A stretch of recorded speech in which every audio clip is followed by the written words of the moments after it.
ಓಂ ವಿಷ್ಣವೇ ನಮಃ. ಓಂ ಶ್ರೀಶಾಯ ನಮಃ. ಓಂ ವಾಯುವಾಹನಾಯ ನಮಃ. ಓಂ ದೇವೇಶಾಯ ನಮಃ. ಓಂ ಜ್ಞಾನಗಮ್ಯಾಯ ನಮಃ.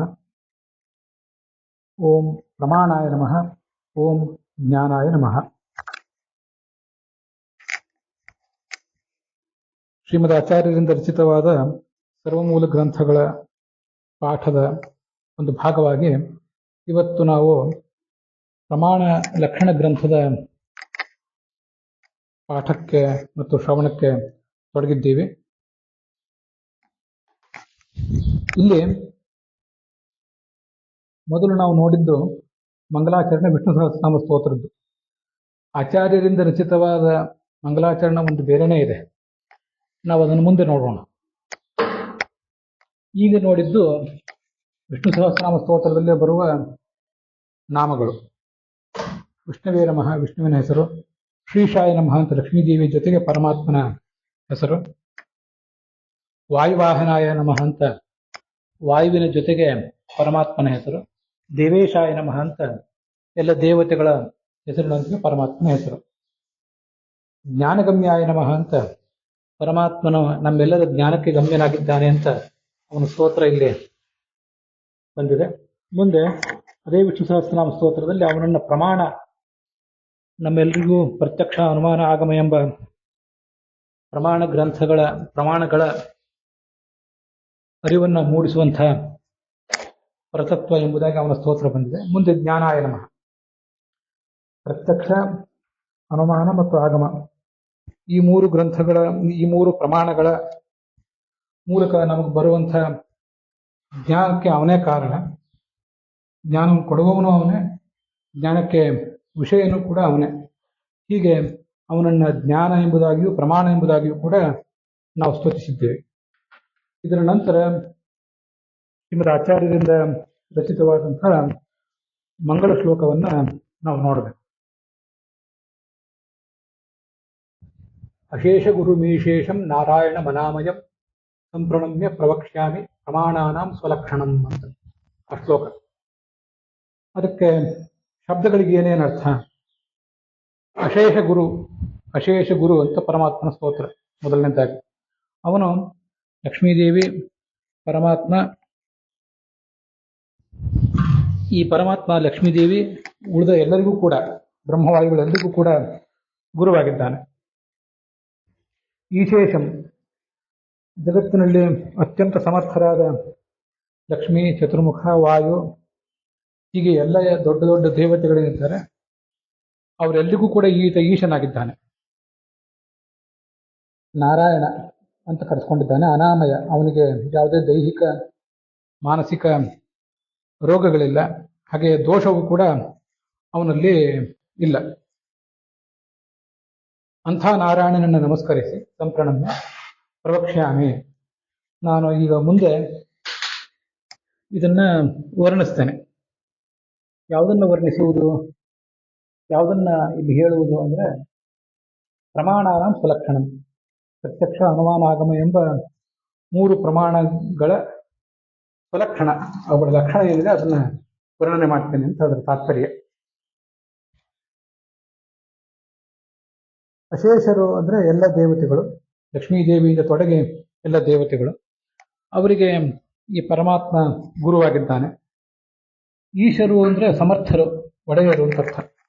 ಎಲ್ಲ ತತ್ವಾಭಿಮಾನ ದೇವತೆಗಳು ಲಕ್ಷ್ಮೀದೇವಿಯಿಂದ ತೊಡಗಿ ಅವರೆಲ್ಲರಿಗೂ ಕೂಡ ಈತನೇ ಈಶನಾಗಿದ್ದಾನೆ. ಆಮಯ ಅಂದ್ರೆ ರೋಗ ಹೌದು, ಆದರೆ ದೋಷವೂ ಹೌದು. ಸತ್ವ, ರಜಸ್ಸು, ತಮಸ್ಸು ಅನ್ನುವ ಪ್ರಾಕೃತ ಗುಣಗಳು, ಹಾಗೆ ವಾತ, ಪಿತ್ತ, ಕಫ ಅನ್ನುವ ದೋಷಗಳು, ಇದ್ಯಾವುದು ಕೂಡ ಈ ಪರಮಾತ್ಮನಲ್ಲಿ ಇಲ್ಲ. ಆತ ನಾರಾಯಣ ಅಂದ್ರೆ ಗುಣಪೂರ್ಣ. ನಾರಾಯಣ ಅನ್ನೋ ಶಬ್ದಕ್ಕೆ ಗುಣಪೂರ್ಣ ಅಂತ ಅರ್ಥ ಇದೆ, ದೋಷರಹಿತ ಅಂತ ಅರ್ಥ ಇದೆ. ನರಾಜ್ಜಾತಾನಿ ತತ್ವಾನಿ, ನನಗೆ ತುಂಬಾ ಇಷ್ಟ ಆಗುವಂತಹ ಒಂದು ನಿರ್ವಚನ ಇದೆ. ನರ ಅಂದ್ರೆ ನಾಶವಿಲ್ಲದ ಭಗವಂತ, ರ ಅಂದ್ರೆ ನಾಶ ಇರುವವನು, ನರ ಅಂದ್ರೆ ನಾಶವಿಲ್ಲದವನು. ನಾಶವಿಲ್ಲದ ಭಗವಂತನನ್ನ ನರ ಅಂತಾರೆ. ಅವನಿಂದ ಹುಟ್ಟಿದ್ದು ಎಲ್ಲ ತತ್ವಗಳು, ಪ್ರಕೃತಿಯಿಂದ ಒಡಗೂಡಿ ಎಲ್ಲ ತತ್ವಗಳು, ಜಡ ಮತ್ತು ಚೇತನಗಳು. ಆದ್ರಿಂದ ಅವುಗಳಿಗೆ ನರನಿಂದ ಹುಟ್ಟಿದ್ರಿಂದ ನಾರ ಅಂತ ಹೇಳ್ತಾರೆ. ತಾನ್ಯವ ಅಯನಂ ತಸ್ಯ, ಆ ತತ್ವಗಳೇ ಅವನಿಗೆ ಅಯನ ಆಗಿವೆ, ಆಶ್ರಯವಾಗಿವೆ, ಅರ್ಥಾತ್ ಅವನಿಗೆ ವಿಗ್ರಹದಂತಿವೆ. ಸಮಸ್ತ ಬ್ರಹ್ಮಾಂಡವೂ ಕೂಡ, ಜಡಚೇತನಾತ್ಮಕವಾದ ಸಮಸ್ತ ಬ್ರಹ್ಮಾಂಡವೂ ಕೂಡ ಆತನಿಗೊಂದು ಪ್ರತಿಮೆ. ಶಿಲಾವತ್ ಪ್ರತಿಮೈವೇಶ ವಿಷ್ಣುರ್ ಲೋಕ ಚತುರ್ದಶಿ ಅಂತ ಭಾಗವತ ತಾತ್ಪರ್ಯವು ಕೂಡ ಹೇಳ್ತದೆ. ಜಡಚೇತನಗಳೆಲ್ಲವೂ ಆತನ ಪ್ರತಿಮೆ. ಹೀಗೆ ಅವನಿಗೆ ಅಯನ ಅಂದ್ರೆ ಅವನ ಸನ್ನಿಧಾನ ಪಾತ್ರ ಅಂತ ಅದರ ತಾತ್ಪರ್ಯ ಆಗ್ತದೆ. ಹೀಗೆ ನಾರಾಯಣ ಅಂತ ಅವನ ಶಬ್ದದ ನಿರ್ವಚನ. ಆ ನಿರ್ವಚನದಲ್ಲಿ ಸಮಸ್ತ ಪ್ರಪಂಚದ ವರ್ಣನವು ಕೂಡ ಇದೆ. ಅಂತ ನಾರಾಯಣ ಮನಂ ಅನಾಮಯಂ. ಪ್ರಮಾಣಾನಾಂ ಸ್ವಲಕ್ಷಣಂ. ಪ್ರತ್ಯಕ್ಷ, ಅನುಮಾನ, ಆಗಮ ಅಂತ 3 ಪ್ರಮಾಣಗಳಿವೆ ನಮ್ಮಲ್ಲಿ. ಅವುಗಳ ಲಕ್ಷಣ ತಿಳಿದ್ರೆ ನಮಗೆ ಮುಂದೆ ಪ್ರಮೇಯವನ್ನು ತಿಳಿಲಿಕ್ಕೆ ಅನುಕೂಲ ಆಗ್ತದೆ. ಸಕಲ ಶಾಸ್ತ್ರಗಳ ವಿಷಯಗಳನ್ನು ನಾವು ಅರ್ಥ ಮಾಡ್ಕೊಳ್ಬೇಕು ಅಂತಾದ್ರೆ ಆಗಮ ಅನ್ನುವ ಪ್ರಮಾಣ ಬೇಕು. ಲೌಕಿಕ ವಸ್ತುಗಳ ಜ್ಞಾನ ನಮಗೆ ಬೇಕಾದ್ರೆ ಪ್ರತ್ಯಕ್ಷ ಬೇಕು, ಅನುಮಾನ ಬೇಕು. ಕೆಲವು ಕಡೆ, ಅನೇಕ ಕಡೆ ಲೌಕಿಕ ಆಗಮವೂ ಕೂಡ ಬೇಕಾಗ್ತದೆ. ನಮ್ಗೆ ಇದನ್ನೆಲ್ಲ ನಮ್ಮ ಸುತ್ತಮುತ್ತಲು ಅನುಭವಿಸಿ ನೋಡಿ ಗೊತ್ತಿದೆ. ಶಾಸ್ತ್ರದಲ್ಲಿ ವಿಶೇಷವಾಗಿ ಈ ವೇದಗಳು, ಪುರಾಣಗಳು ಎಂಬ ಆಗಮಗಳೆಲ್ಲವೂ ಕೂಡ ನಮಗೆ ಬೇಕಾಗ್ತವೆ ಈ ಜ್ಞಾನಕ್ಕಾಗಿ, ಪ್ರಮೇಯಗಳ ಜ್ಞಾನಕ್ಕಾಗಿ. ಹೀಗೆ ಪ್ರಮಾಣಗಳನ್ನು ತಿಳಿದ್ರೆ ಪ್ರಮೇಯಗಳನ್ನು ಕೂಡ ತಿಳಿದ ಹಾಗಾಗ್ತದೆ, ತಿಳಿದಕ್ಕೆ ಅನುಕೂಲ ಆಗ್ತದೆ. ತತ್ವಸಂಖ್ಯಾನ, ತತ್ವವಿವೇಕ ಮೊದಲಾದ ಗ್ರಂಥಗಳಲ್ಲಿ ಆಚಾರ್ಯರು ತಿಳಿಸಿರುವಂತಹ ಪ್ರಮೇಯಗಳನ್ನು ನಮಗೆ ತಿಳಿದಕ್ಕೆ ಅನುಕೂಲ ಆಗ್ತದೆ. ಅದಕ್ಕಾಗಿ ಮೊದಲು ಪ್ರಮಾಣಗಳನ್ನು ನಾವು ಅರಿಯಬೇಕು ಅಂತ ಅದರ ಉದ್ದೇಶ ಇದೆ. ಇಲ್ಲೀಗ ಆಚಾರ್ಯರು ಪ್ರಮಾಣ ಲಕ್ಷಣವನ್ನು ಹೇಳ್ತಾ ಇದ್ದಾರೆ. ನಾನು ಈ ಪಾಠದಲ್ಲಿ ಯಾವುದೇ ಟೀಕಾದ ಟಿಪ್ಪಣಿಯ ವಿಷಯ ಹೇಳೋದಿಲ್ಲ, ವಾಕ್ಯವನ್ನು ಕೂಡ ಓದೋದಿಲ್ಲ. ಸಾಮಾನ್ಯ ಸ್ತರದ ಹೊಸ ಶ್ರೋತೃಗಳಿಗೂ ಕೂಡ ಅನುಕೂಲ ಆಗುವಂತೆ ಇದನ್ನು ನಾನು ಹೇಳುವರಿದ್ದೇನೆ. ಆದ್ದರಿಂದ ಬೇರೆ ಯಾವುದನ್ನು ಕೂಡ ನಾನಿಲ್ಲಿ ತಗೊಳ್ತಾ ಇಲ್ಲ, ಆಚಾರ್ಯರ ಮೂಲ ವಾಕ್ಯಗಳನ್ನು ಮಾತ್ರ ಹೇಳ್ತಿದ್ದೇನೆ. ಯಥಾರ್ಥಂ ಪ್ರಮಾಣಂ ಅಂತ ಮುಂದಿನ ಲಕ್ಷಣ, ಪ್ರಮಾಣಗಳ ಲಕ್ಷಣ ಇದೆ. ಪ್ರಮಾಣ ಅಂದ್ರೆ ಏನು? ಪ್ರಮಾಣದ ಲಕ್ಷಣ ಏನು ಅಂದ್ರೆ ಯಥಾರ್ಥಂ ಪ್ರಮಾಣಂ. ಯಾವುದು ಯಥಾರ್ಥವಾಗಿದೆಯೋ ಅದು ಪ್ರಮಾಣ ಅಂತ ಅದರ ತಾತ್ಪರ್ಯ. ನೀವು ಶ್ರೋತೃಗಳು ಸರಳವಾದ ಕನ್ನಡದ ಅನುವಾದಗಳ ಒಂದನ್ನು ಅವಲಂಬನೆ ಮಾಡಿಕೊಂಡ್ರೆ ಸಾಕು. ಅದು ಎಲ್ಲಿಂದಾದರೂ ಮುದ್ರಿತ ಆಗಿರಬಹುದು. ನಾನು ಪೂರ್ಣಪ್ರಜ್ಞ ವಿದ್ಯಾಪೀಠದಿಂದ, ಅಖಿಲ ಭಾರತ ಮಹಾತ್ಮ ಮಹಾಮಂಡಲದಿಂದ ಪ್ರಕಟಿತ ಆಗಿರುವಂತಹ ಸರ್ವಮೂಲದ ಕನ್ನಡ ಅನುವಾದವನ್ನು ಅವಲಂಬಿಸ್ತೇನೆ. ಯಥಾ ಅರ್ಥಂ ಪ್ರಮಾಣಂ ಅಂತ ಹೀಗಿದೆ. ಅಲ್ಲಿ ಯಥಾ ಅಂದ್ರೆ ಸಾಮಾನ್ಯವಾಗಿ ಸಂಸ್ಕೃತದ ಜ್ಞಾನ ಇದ್ದವರು ಎಲ್ಲಿಗೂ ಗೊತ್ತಿರ್ತದೆ. ಯಥಾ ಅಂದ್ರೆ ಹೇಗೆ ಅಂತ ಅರ್ಥ. ಹೇಗೆ ಅಂತ ಬಂದಿರುವುದರಿಂದ ಮುಂದೆ ತಥಾ ಅಂತ ಅನ್ನೋದನ್ನು ಕೂಡ ಇಟ್ಕೋಬೇಕು. ಹೇಗೋ ಹಾಗೆ ಅಂತ ಅರ್ಥ. ಏನು ಹೇಗೋ ಹಾಗೆ ಅಂದ್ರೆ ಅಲ್ಲೇ ಇದೆ ಅರ್ಥ ಅಂತ ಹೇಳಿ. ಅರ್ಥ ಅಂದ್ರೆ ವಸ್ತು, ಇಂಗ್ಲಿಷಿನಲ್ಲಿ ಥಿಂಗ್. ಜಡ ಇರಬಹುದು, ಚೇತನ ಇರಬಹುದು, ಅದೆಲ್ಲವೂ ಕೂಡ ಯಥಾ ಹೇಗಿದೆಯೋ, ಅರ್ಥ ವಸ್ತುವು ಹೇಗೆ ಯಥಾ ಹೇಗೆ ಇದೆಯೋ ತಥಾ ಹಾಗೆ ಅಂತ ಅದನ್ನ ನಾವೆಲ್ಲ ಅಧ್ಯಯನ ಮಾಡ್ಕೋಬೇಕು. ಅರ್ಥ ಹೇಗಿದೆಯೋ, ಒಂದು ವಿಷಯ ಹೇಗಿದೆಯೋ ಆ ವಿಷಯವನ್ನ ಅದು ಇದ್ದಂತೆಯೇ ಗ್ರಹಿಸುವಂಥದ್ದು ಅಂತ ಹೀಗೆ ಅದರ ಅಭಿಪ್ರಾಯ ಆಗ್ತದೆ. ಇದ್ದಂತೆಯೇ ಗ್ರಹಿಸುವಂಥದ್ದೇ ಪ್ರಮಾಣ ಅಂತ. ಉದಾಹರಣೆಗೆ ಕೊಟ್ಟಿರ್ತಾರೆ, ನಮ್ಮ ಎದುರಿಗೆ ಒಂದು ಹಗ್ಗ ಇದ್ರೆ ಆ ಹಗ್ಗವನ್ನ ನೋಡಿ ಹಗ್ಗ ಅಂತಾನೆ ತಿಳಿದ್ರೆ, ಅದಕ್ಕೆ ಈ ಹಗ್ಗವನ್ನೇ ನೋಡಿ ಹಗ್ಗ ಅಂತ ನಮ್ಗೇನು ಜ್ಞಾನ ಬಂದ್ರೆ ಆ ಜ್ಞಾನವನ್ನು ಪ್ರಮಾಣ ಅಂತಾರೆ. ಹಾಗೇನೆ ಆ ಜ್ಞಾನವನ್ನು ನಮಗೆ ಕೊಟ್ಟಂತಹ ಕಣ್ಣು ಇದೆಯಲ್ಲ, ಆ ಕಣ್ಣನ್ನು ಕೂಡ ಪ್ರಮಾಣ ಅಂತ ಹೇಳ್ತಾರೆ. ನಮಗಿಲ್ಲೊಂದು ವಿಷಯ ಗೊತ್ತಿರಬೇಕು. ನಾವಿಲ್ಲಿ ಸಾಮಾನ್ಯವಾಗಿ ಈ ಚಕ್ಷು ಇಂದ್ರಿಯದ ಬಗ್ಗೆ ಹೇಳ್ತಾ ಇದ್ದೀವಿ. ವಸ್ತುತಃ ಚಕ್ಷು ಇಂದ್ರಿಯದ ಬಗ್ಗೆ ಮಾತ್ರ ಅಲ್ಲ, ಶಬ್ದ ಹೇಗಿದೆಯೋ ಅದನ್ನು ಹಾಗೇ ಗ್ರಹಿಸಿದ್ರೆ ಆ ಜ್ಞಾನ ಅದು ಆಗಬಹುದು. ಗಂಧ ಹೇಗಿದೆಯೋ ಅದನ್ನು ಹಾಗೇ ಗ್ರಹಿಸಿದ್ರೆ, ಸುಗಂಧವನ್ನು ಸುಗಂಧ ಎಂಬುದಾಗಿ ಗ್ರಹಿಸಬೇಕು, ಶಬ್ದವನ್ನು ಹಾಗೇ ಗ್ರಹಿಸಬೇಕು. ಹೀಗೆಲ್ಲ ಮಾಡಿದ್ರೆ ಅದು ಆ ಜ್ಞಾನವೂ ಕೂಡ ಪ್ರಮಾಣವೇ. ಹಾಗೆ ರಸ ಮತ್ತೆ ಸ್ಪರ್ಶ ಇವೆಲ್ಲವನ್ನು ಕೂಡ ಗ್ರಹಿಸುವಂತಹ ಜ್ಞಾನವು, ವಸ್ತುವಿನ ಆಕಾರ, ವಸ್ತುವಿನ ಬಣ್ಣ, ಇದೆಲ್ಲವೂ ಕೂಡ ಅದು ಹೇಗಿದೆಯೋ ಹಾಗೇ ಗ್ರಹಿಸಿದರೆ ಆ ಜ್ಞಾನ ಪ್ರಮಾಣ ಅಂತ ಕರೆಸ್ಕೊಳ್ತದೆ. ಆ ಜ್ಞಾನವನ್ನು ಕೊಟ್ಟಂತಹ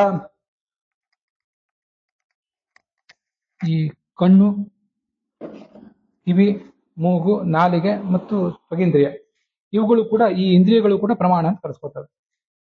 ನಮ್ಮ ಒಳಗೆ ಮನಸ್ಸು ಅಥವಾ ಸಾಕ್ಷಿ ಅಂತ ಎರಡು ಅಂತರಿಂದ್ರಿಯಗಳಿವೆ, ಅವುಗಳನ್ನು ಕೂಡ ಪ್ರಮಾಣ ಅಂತ ಹೇಳ್ತಾರೆ.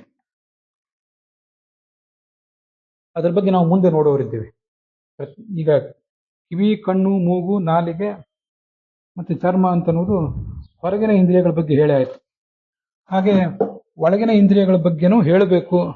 ಒಳಗಿನ ಎರಡು, ಒಂದು ಮನಸ್ಸು ಮತ್ತೊಂದು ಸಾಕ್ಷಿ. ಸಾಕ್ಷಿ ಅಂದ್ರೆ ಸ್ವಯಂ ಜೀವನೇ ಇಂದ್ರಿಯನಾಗಿ ಕೆಲಸ ಮಾಡ್ತಿರ್ತಾನೆ, ಅದಕ್ಕೆ ಅವನನ್ನ ಪ್ರಮಾಣ ಅಂತಾರೆ. ಮನಸ್ಸು ಅಂದ್ರೆ ಅದು ಅನಾದಿ ಕಾಲದಿಂದ ನಮ್ಮ ಜೊತೆಗಿರುವಂತಹ ಒಂದು ಭೌತವಾದಂತಹ, ಪಾಂಚಭೌತಿಕವೇ ಆದಂತಹ ಉಪಕರಣ. ಮುಕ್ತಿಗೆ ಹೋಗುವಾಗ ಆ ಜಡವಾದ ಮನಸ್ಸು ಹೊರಟೋಗ್ತದೆ. ಹೀಗೆ ಇವು ಎರಡು ಕೂಡ ಪ್ರಮಾಣ ಆಗ್ತವೆ. ಹೀಗೆ ಇದ್ದದ್ದನ್ನ ಇದ್ದಂತೆಯೇ ಗ್ರಹಿಸುವ ಜ್ಞಾನ, ಹಾಗೆ ಆ ಜ್ಞಾನವನ್ನು ಹುಟ್ಟಿಸಿದಂತಹ ಒಂದು ಸಾಧನ, ಅವೆಲ್ಲವೂ ಕೂಡ ಪ್ರಮಾಣ ಅಂತ ಈಗ ಕರೆಸ್ಕೊತವೆ. ಇದು ಪ್ರಮಾಣದ ಲಕ್ಷಣ. ಆಚಾರ್ಯರು ಅಲ್ಲಿ ಮುಂದೆ ತತ್ ದ್ವಿವಿಧಂ ಕೇವಲಂ ಅನುಪ್ರಮಾಣಂ ಚ ಅಂತ ಹೀಗೆ ಕೊಟ್ಟಿದ್ದಾರೆ. ಆ ಪ್ರಮಾಣ ಅಂತನ್ನುವುದು ಎರಡು ರೀತಿಯಾಗಿದೆ. ಎರಡು ರೀತಿಯಾಗಿರುವಂಥದ್ದು ಯಾವುದು ಅಂದ್ರೆ, ಒಂದು ಕೇವಲ ಪ್ರಮಾಣ ಮತ್ತೊಂದು ಅನುಪ್ರಮಾಣ ಅಂತ ಹೀಗೆ ಅದರ ಲಕ್ಷಣವನ್ನ ವರ್ಣಿಸಿದ್ದಾರೆ. ಕೇವಲ ಅಂದ್ರೆ ಏನರ್ಥ? ಯಥಾರ್ಥ ಜ್ಞಾನಂ ಕೇವಲಂ. ಕೇವಲ ಅನ್ನೋ ಶಬ್ದಕ್ಕೆ ನಾವು ಈಗ ಹೆಚ್ಚು ವಿವರಣೆ ನೋಡುವುದೇನು ಬೇಡ. ಯಥಾರ್ಥ ಜ್ಞಾನ ಏನು ಹುಟ್ಟುತ್ತದೆ, ತಿಳುವಳಿಕೆ, ನಾಲೆಜ್, ಕಣ್ಣು, ಕಿವಿ ಇತ್ಯಾದಿ ಯಾವುದೇ ಸಾಧನೆ ಇರಬಹುದು, ಅದರಿಂದ ಹುಟ್ಟುವ ಜ್ಞಾನವನ್ನ ಕೇವಲ ಪ್ರಮಾಣ ಅಂತ ಹೇಳ್ತಾರೆ.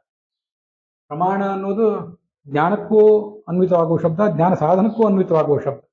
ಆದ್ದರಿಂದ ಜ್ಞಾನವನ್ನು ಹೇಳಬೇಕಾದ್ರೆ ಕೇವಲ ಪ್ರಮಾಣ ಅಂತ ಅನ್ಬೇಕು. ಅನುಪ್ರಮಾಣ ಅಂದ್ರೆ ಸಾಧನ, ಆ ಜ್ಞಾನವನ್ನು ಕೊಟ್ಟಂತಹ ಒಂದು ಸಾಧನೆ ಏನಿರ್ತದಲ್ಲ ಅದನ್ನ ಅನುಪ್ರಮಾಣ ಅಂತ ಹೀಗೆ ಹೇಳ್ತಾರೆ. ತತ್ ಸಾಧನಂ ಅನುಪ್ರಮಾಣಂ ಅಂತ ಹೀಗೆ ಅದರ ತಾತ್ಪರ್ಯ. ನೀರನ್ನು ನೋಡಿ ನೀರು ಅಂತ ಜ್ಞಾನ ಬಂದ್ರೆ ಅದು ಕೇವಲ ಪ್ರಮಾಣ, ಆ ಜ್ಞಾನವನ್ನು ಪ್ರಮಾಣ ಅಂತಾರೆ. ಜ್ಞಾನ ಬರ್ಲಿಕ್ಕೆ ಸಾಧನವಾದಂತಹ ಕಣ್ಣೇನಿದೆ ಅದನ್ನು ಅನುಪ್ರಮಾಣ ಅಂತ ಹೀಗೆ ವರ್ಣಿಸ್ತಾರೆ. ಇಲ್ಲಿ ನಮ್ಮ ಅನುಭವದಲ್ಲಿ ಬಂದಿರುವಂತಹ ಇನ್ನೊಂದೆರಡು ಸಂಗತಿಗಳನ್ನು ನಾವು ಗಮನಿಸಬೇಕು. ಕೆಲವು ಬಾರಿ ನಮ್ಮ ಎದುರಿಗಿರುವಂತಹ ಹಗ್ಗವನ್ನು ನೋಡಿ ಇದು ಹಾವು ಅಂತ ಭ್ರಮೆ ಬಂದ್ಬಿಡ್ತದೆ. ಇದನ್ನ ಪ್ರಮಾಣ ಅಂತ ಹೇಳೋದಿಲ್ಲ, ಅದು ಅಪ್ರಮಾಣ ಆಗ್ತದೆ. ಅದ್ರದ್ದೆಲ್ಲ ನಾವು ಮುಂದೆ ನೋಡೋಣ. ಹಾಗೆ ಹಗ್ಗವನ್ನು ನೋಡಿ ಆ ಕತ್ತಲಲ್ಲಿ ಇದು ಹಗ್ಗವೋ ಹಾವೋ ಅಂತ ಭ್ರಮೆ ಬಂದ್ರೆ, ಬಿಸಿಲಿನಲ್ಲಿ ಕಪ್ಪೆ ಚಿಪ್ಪನ್ನು ನೋಡಿ ಇದು ಚಿಪ್ಪೋ ಬೆಳ್ಳಿಯೋ ಅಂತ ಏನಾದ್ರು ಸಂಶಯ ಬಂದ್ರೆ, ದೂರದಲ್ಲಿರುವ ಒಂದು ಎತ್ತರವಾದ ವಸ್ತುವನ್ನು ನೋಡಿ ಇದು ಕಂಬವೋ ಮನುಷ್ಯನೋ ಅಂತ ಏನಾದ್ರು ಸಂಶಯ ಬಂದ್ರೆ, ಇದು ಕೂಡ ಪ್ರಮಾಣ ಅಲ್ಲ. ಸಂಶಯ ಅಂದ್ರೆ ಡೌಟ್, ನಮ್ಗೆ ಗೊತ್ತಿದೆ. ಎರಡು ಸಂಗತಿಗಳು ಇರ್ತಾವಲ್ಲಿ, ಹಗ್ಗವೋ ಹಾವೋ, ಹಾವು ಹೌದೋ ಅಲ್ವೋ, ಹಗ್ಗ ಹೌದೋ ಅಲ್ವೋ, ಹೀಗೆ ಎರಡು ಕೋಟಿಗಳಿರ್ತವೆ. ಇದು ಯಾವುದೂ ಕೂಡ ಪ್ರಮಾಣ ಅಲ್ಲ. ಅವು ವಸ್ತು ಇದ್ದಂತೆ ಅದನ್ನು ವಿಷಯೀಕರಿಸ್ತಾ ಇಲ್ಲ. ವಸ್ತುವಿಗೆ ನೀರು ಹಗ್ಗವನ್ನು ನೋಡಿ ಹಾವು ಅಂತ ತಿಳಿಸ್ತಾ ಇದೆ ಈ ಯಥಾರ್ಥ ಜ್ಞಾನ. ಅದರಿಂದ ಅದು ಪ್ರಮಾಣ ಅಲ್ಲ,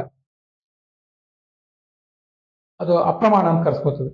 ಹಗ್ಗವನ್ನು ನೋಡಿ ಇದು ಹಗ್ಗವೋ ಹಾವೋ ಅಂತ ವಿಷಯೀಕರಿಸ್ತಾ ಇದೆ, ಹಗ್ಗವೇ ಅಂತ ಸರಿಯಾಗಿ ವಿಷಯೀಕರಿಸ್ತಾ ಇಲ್ಲ, ಸಂಶಯ. ಅದರಿಂದ ಸಂಶಯವೂ ಪ್ರಮಾಣವಲ್ಲ, ಮತ್ತೆ ಯಥಾರ್ಥ ಜ್ಞಾನವೂ ಕೂಡ ಪ್ರಮಾಣ ಅಲ್ಲ. ಇವೆರಡನ್ನೂ ಕೂಡ ಅಪ್ರಮಾಣ ಎಂಬುದಾಗಿ ಪರಿಗಣನೆ ಮಾಡ್ತೇವೆ ಅಂತ ಅದರ ತಾತ್ಪರ್ಯ. ಅಲ್ಲಿಗೆ ಇವತ್ತಿನ ಈ ಭಾಗ ಸಮಾಪ್ತ ಆಗಿದೆ. ಶ್ರೀಕೃಷ್ಣಾರ್ಪಣಮಸ್ತು.